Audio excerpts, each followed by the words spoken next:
Hi, so yeah, here we are once again, and I thought I'd just show you that I'm not just talking nonsense, and it works on the previous video about repairing your bobbin. If you don't know, bobbin, your thread can go on any one of these. It then comes round to here and it goes around and back through your bobbin here. You then push that down, release your hand wheel, the center of the hand wheel, and it will wind if it's working. And of course, this drives you mad if that wobbles around like that. I'm going to just put the foot pedal on the floor so I can have at least one hand free to show you what I do. So I put my finger on there, or if you've got a screwdriver or something like that, you can do that as well. And put your foot down.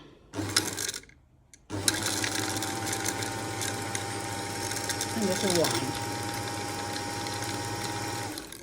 And if you're doing with your finger, you just do that.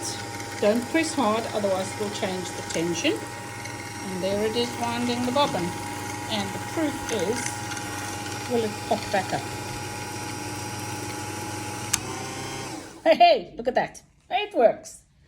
And then we turn this, fasten this back up again.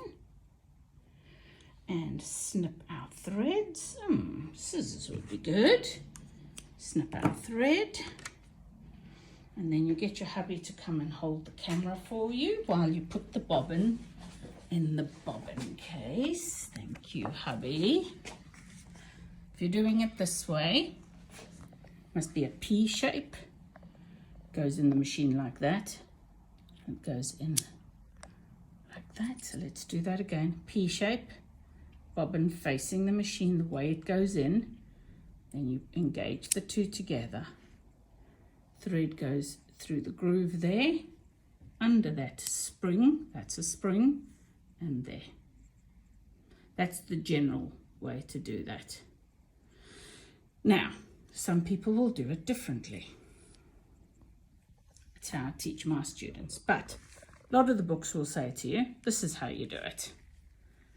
You have it this way, and in that case, this must turn around and be a Q shape. Goes into the machine, into the bobbin, then through there, through the spring in exactly the same way. It's the same thing, people. It's just showing it to you backwards. Then you hold your little spring here, and that stops your bobbin falling out. And you've got a post there, and that hole goes into that post there. Okay, so the post there engages with this hole, and this little finger goes into the little slot in the bobbin mechanism there. Let's pop that in. What's going on? See? It's good to have a challenge when you're on film so that everybody can see things do go wrong. So now it's in, the finger is in the top and it's clicked into place, and there's your bobbin thread. I'm now going to wind. Let's get rid of this thread which has got stuck in the bobbin. I was sewing and I ran out of bobbin, which is why this thread is stuck in the machine. So I'm just going to wriggle this until this thread comes undone. Yeah, there you go. Right, gently hold your top thread while you wind all the way down. Now catches the bottom thread and it pulls up a loop, which you grab, put behind. You are done. That's how to thread it, and to show that it did work. My repair has been a success. Thanks for watching. Bye.